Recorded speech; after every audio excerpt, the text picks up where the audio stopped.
Stories that stay. घमंडी देवता।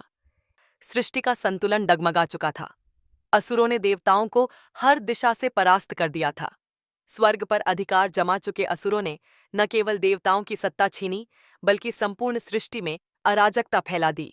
यज्ञ बाधित हो गए, धर्म का विनाश होने लगा और मानव जाति भय के साए में जीने लगी। इंद्र, अग्नि, वायु, वरुण, कुबेर और अन्य देवता पराजित होकर ब्रह्मा जी के पास पहुंचे।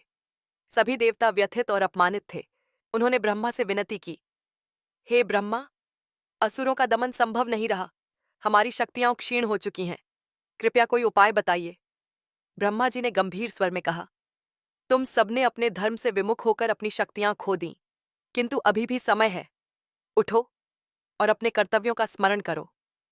ब्रह्मा जी ने उन्हें आशीर्वाद दिया। उन्होंने एक दिव्य शक्ति को आह्वान किया, जिससे देवताओं में फिर से बल का संचार हुआ। युक्ति, समर्पण और साहस से देवताओं ने असुरों के विरुद्ध युद्ध की पुनः योजना बनाई। देवताओं ने असुरों के साथ भीषण युद्ध लड़ा। यह युद्ध कई वर्षों तक चला।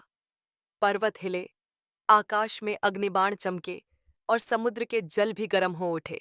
अंततः ब्रह्मा के आशीर्वाद से देवता विजयी हुए, असुर पराजित हुए और पुनः स्वर्ग का राज्य देवताओं को प्राप्त हुआ। स्वर्ग में हर्षोल्लास छा गया। अप्सराएं नृत्य करने लगीं, गंधर्वों ने मधुर गीत गाए और इंद्र का सिंहासन पुनः स्थापित हुआ। विजय की इस मादकता में धीरे धीरे देवताओं में अहंकार पनपने लगा। इंद्र ने सभा में कहा, यह विजय हमारी शक्ति और बुद्धि का परिणाम है। कोई भी हमें परास्त नहीं कर सकता। अग्निदेव ने गर्व से कहा, मेरे बिना यज्ञ संभव नहीं। मैं सब कुछ जला सकता हूं। वायु ने हंसते हुए कहा, मैं ही जीवन का आधार हूं। बिना मेरे कोई प्राणी जीवित नहीं रह सकता। यह क्रम चलता रहा। धीरे धीरे वे अपने कर्तव्यों से विमुख होने लगे। यज्ञ अधूरे छोड़ दिए गए। प्रजा की पुकार अनसुनी होने लगी और धरती पर संकट फिर मंडराने लगा। ब्रह्मा जी ने देखा कि देवता फिर से अपने धर्म से भटक रहे हैं। उन्होंने कहा, अहंकार वही विनाश लाता है। यदि समय रहते इन्हें चेताया न गया तो सृष्टि फिर अंधकार में डूब जाएगी। उन्होंने एक दिव्य यक्ष को उत्पन्न किया, शांत, तेजस्वी और रहस्यमयी। ब्रह्मा ने उससे कहा, जाओ, देवताओं को उनके कर्तव्य का स्मरण कराओ। उन्हें यह ज्ञात हो कि शक्ति का वास्तविक स्रोत क्या है। एक दिन देवताओं के राज्य में एक अपरिचित दिव्य पुरुष आ पहुंचा। वह शांत खड़ा था, किंतु उसकी उपस्थिति ही समस्त वातावरण को रोमांचित कर रही थी। उसका रूप साधारण परंतु तेजस्वी था। किसी को ज्ञात नहीं कि वह कौन है, लेकिन उसकी आंखों में अनंत ज्ञान और शांति झलक रही थी। इंद्र के सैनिक घबराए। वे दौड़ते हुए दरबार पहुंचे। महाराज, एक अनजाना पुरुष आपके उद्यान में खड़ा है और उसकी उपस्थिति हमें विचलित कर रही है। इंद्र ने कहा, क्या कोई हमारी अनुमति के बिना स्वर्ग में प्रवेश कर सकता है? यह हमारा अपमान है। अग्निदेव, जाओ और पता लगाओ कि वह कौन है। अग्निदेव उस यक्ष के पास पहुंचे।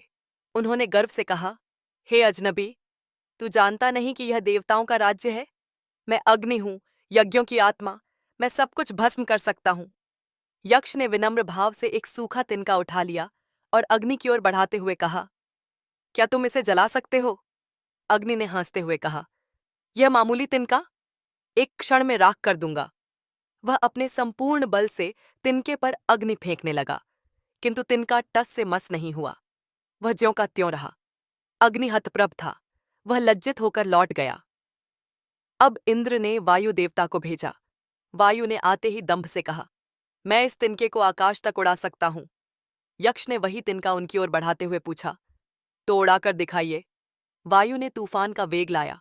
अपनी संपूर्ण शक्ति से तिनके को उड़ाने का प्रयास किया, किंतु तिनका वहीं पड़ा रहा, जैसे किसी दिव्य शक्ति ने उसे जड़ बना दिया हो। वायु देवता भी अपमानित होकर लौट आए। अब इंद्र स्वयं उस यक्ष के पास पहुंचे।